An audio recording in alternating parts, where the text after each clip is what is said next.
कभी कभी इंसान के दिल पर रखा बोझ बाहर से दिखाई नहीं देता, लेकिन अंदर ही अंदर वो इंसान को तोड़ता रहता है।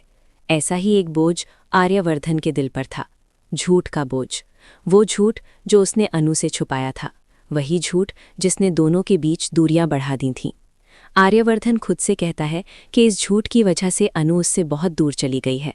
वो जानता है कि अगर वो आज सच बता भी दे तो शायद अनु उसके पास ना आए, बल्कि और दूर चली जाए। आगे क्या होगा क्या नहीं, ये उसे खुद भी नहीं पता, लेकिन एक बात वो पूरे यकीन से जानता है कि इस बोझ के साथ वो अब और नहीं जी सकता। इसी बीच घर का माहौल नए साल की तैयारियों से भरा हुआ है। पूजा की थाली सजी है और गणेश भगवान की एक छोटी सी मूर्ति लाई गई है। माँ उस मूर्ति को हाथ में लेकर बड़े स्नेह से देखती हैं। उनके चेहरे पर संतोष और श्रद्धा झलक रही होती है। कोई तंज कसता है, इतनी छोटी सी मूर्ति, और कुछ नहीं मिला? माँ मुस्कुराकर जवाब देती हैं, भगवान का आकार नहीं, भाव बड़ा होना चाहिए। गणेश भगवान तो शुभ की शुरुआत माने जाते हैं। नए साल की शुरुआत इससे बेहतर और क्या हो सकती है? माँ के भोलेपन पर कोई फिर टिप्पणी करता है कि कैसे लोग उनकी भावनाओं का फ़ायदा उठा लेते हैं, लेकिन माँ शांत स्वर में कहती हैं, अगर किसी ने सस्ती भेंट दी भी है तो क्या हुआ? भगवान की कृपा की कीमत नहीं होती। मुझे पूरा विश्वास है कि गणपति बप्पा के आने से इस घर में वो खुशी आएगी जिसका हम सालों से इंतज़ार कर रहे हैं। घर में गणपति बप्पा मोरया की गूंज फैल जाती है, लेकिन आर्यवर्धन का मन कहीं और उलझा हुआ है। दूसरी तरफ अनु है जो बहुत कोशिश कर चुकी है। उसने बार बार आर्यवर्धन से बात करने की कोशिश की, उसे समझाने की कोशिश की, लेकिन हर बार उसे वही खामोशी मिली।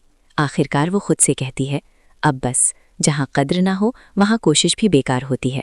अगर उन्हें मुझसे बात नहीं करनी तो ठीक है, मैं भी अब कोशिश नहीं करूँगी। ऑफिस में भी आर्यवर्धन का हाल कुछ ऐसा ही है। मीटिंग के दौरान उससे सवाल पूछे जा रहे हैं, फाइल्स की बात हो रही है, लेकिन उसका ध्यान कहीं और है। कोई उसे टोकता है, ध्यान कहाँ है तुम्हारा? मीटिंग में भी खोए हुए थे और अब भी। आर्यवर्धन बस इतना ही कह पाता है, मैं यहीं हूँ, लेकिन मेरा ध्यान भी यही नहीं है। उसका दोस्त उसकी हालत समझ जाता है।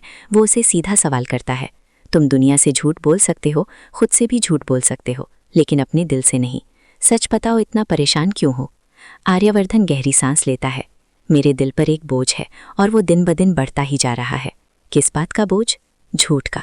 अनु से झूठ बोलने का बोझ, उससे सच छुपाने का बोझ। इसी झूठ की वजह से वो मुझसे दूर होती चली गई। वो टूटे हुए स्वर में आगे कहता है, अगर मैं आज सच बता भी दूं तो शायद वो मेरे पास ना आए, लेकिन फिर भी मैं इस बोझ के साथ और नहीं जी सकता। अब बस हो गया। आज इसी वक्त मैं अनु को सब सच बताने जा रहा हूँ। ये सुनकर उसका दोस्त घबरा जाता है, नहीं, ऐसा मत करो, सच बताने से सब कुछ बिखर सकता है। लेकिन आर्यवर्धन के चेहरे पर अब एक अलग ही दृढ़ता है। अगर सच से सब टूट भी जाता है तो झूठ पर खड़ी ये जिंदगी मुझे मंजूर नहीं। नए साल की शुरुआत जहां एक तरफ भगवान के आशीर्वाद से हो रही है, वहीं दूसरी तरफ एक ऐसा फैसला लिया जा रहा है जो कई रिश्तों की दिशा बदल सकता है। अब सवाल ये नहीं है कि सच सामने आएगा या नहीं, सवाल ये है कि जब सच सामने आएगा तो कौन टूटेगा, रिश्ते या झूठ? कहानी अब उस मोड़ पर पहुंच चुकी है जहां एक कदम सब कुछ बदल सकता है। आगे क्या होगा ये आने वाला वक्त ही बताएगा।